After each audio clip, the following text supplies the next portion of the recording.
Thank you. Would Theresa May survive a no-confidence vote? I don't think a no-confidence vote is immediately in the offing.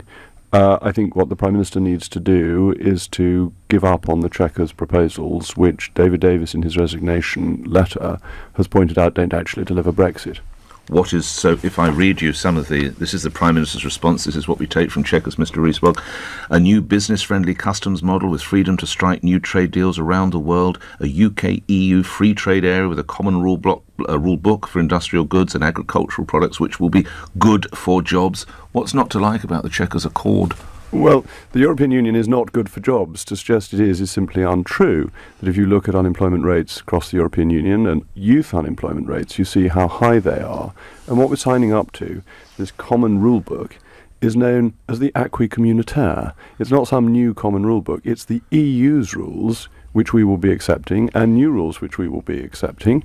And these have been job-destroying and have made economies less efficient. So signing up to that is A, not Brexit, and B, not economically wise. How damaged is she by Mr. Davis's resignation? Well, I don't think it's as much by that as by Chequers, because the problem with Chequers is that the Prime Minister was very clear that Brexit would mean Brexit. She made any number of statements indicating that she was going to do it properly, and then she has decided to have a basically Remain approach to the negotiations. And that is what has done her damage. So can a Remain PM stay in position?